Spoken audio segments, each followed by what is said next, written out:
Hello viewers, আসসালামু আলাইকুম। আজকে আমি যে বিষয় নিয়ে আলোচনা করতে যাচ্ছি সেটি হচ্ছে মাদ্রাসায় পড়িয়ে ইমামতি করে কোরআন শরীফ খতম দেওয়ার বিনিময়ে কি টাকা নেওয়া যাবে কিনা। কোরআন ও হাদিসের আলোকে বলার চেষ্টা করব ইনশাআল্লাহ। প্রথমেই আমরা হায়াতুস সাহাবা বইটির সাথে একটু পরিচিত হয়ে নিই। এর মূল লেখক হচ্ছে হযরত মাওলানা মুহাম্মদ ইউসুফ সাহেব কান্দবলী রহমতুল্লাহি আলাইহি এবং এর অনুবাদ করেছেন হাফেজ মাওলানা মুহাম্মদ জুবায়ের সাহেব। বর্তমানে আমরা যাকে আলেম উলামাদের আমির হিসেবে চিনি, জুবায়েরপন্থী। হায়াতুস সাহাবা চতুর্থ খণ্ড, পেজ নং 602। এই পেজের আমরা যদি নিচের দিকে লক্ষ্য করি, সেখানে লেখা আছে কুরআনের বিনিময়ে মূল্য গ্রহণ।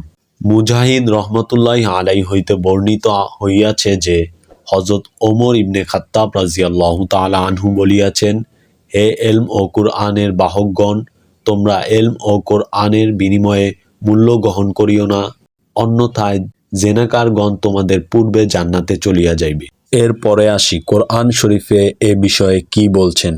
সূরা বাকারার 41 নম্বর আয়াতে আল্লাহ তাআলা বলছেন, তোমাদের কাছে যা আছে তার সমর্থনে যা নাজিল করিয়াছি তার প্রতি ঈমান আনো। তোমরা অগ্র কাফের হইও না, আর আমার আয়াতের বদলে কম মূল্য গ্রহণ করো না, এবং শুধুমাত্র আমাকেই ভয় করো।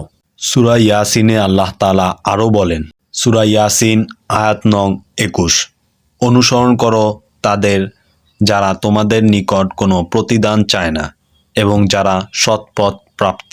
অপরদিকে আমরা যদি বুখারী শরীফের হাদিসের দিকে লক্ষ্য করি, সেখানে বলা হয়েছে হযরত আবু বকর রাদিয়াল্লাহু তাআলা আনহু রাজকোষ থেকে বেতন স্বরূপ কিছু অর্থ গ্রহণ করেছেন। কিন্তু একজন মুসলমান হিসেবে আমাদের উচিত প্রথম প্রাধান্য কোরআন শরীফকে দেওয়া, কেননা আল্লাহ তাআলা সূরা হিজরের আয়াত 9 বলেছেন, নিশ্চয়ই আমি কোরআন নাজিল করেছি এবং আমি এর সংরক্ষণ করব। এই আয়াত দ্বারা বোঝা যায় যে আল্লাহ তাআলা কিয়ামত পর্যন্ত এই কোরআন শরীফের সংরক্ষণ করবেন এবং এর বিকৃত হবে না ইনশাআল্লাহ। পরিশেষে এটাই বলতে চাই যে একজন মুসলিম হিসাবে আমাদের কোরআন শরীফে কি বলেছে এটা সর্বপ্রথম দেখতে হবে। তারপরে আমরা বুখারী শরীফ আরও বিভিন্ন হাদিস দেখতে পারি। বুখারী শরীফ এবং বিভিন্ন হাদিস এর দায়িত্ব আল্লাহ তাআলা নিয়েছে, এরকম কোনো স্পষ্ট বাণী নেই। কোরআন শরীফের দায়িত্ব আল্লাহ তাআলা গ্রহণ করেছেন এবং এর কিয়ামত পর্যন্ত বিকৃত হবে না, এর দায়িত্ব আল্লাহ তাআলা কোরআন শরীফে উল্লেখ করে দিয়েছেন। তাই আমাদের প্রথম প্রাধান্য দিতে হবে কোরআন শরীফকে। আসসালামু আলাইকুম, ভালো থাকবেন সবাই এবং আপনাদের মূল্যবান মতামত অবশ্যই কমেন্টে জানাবেন।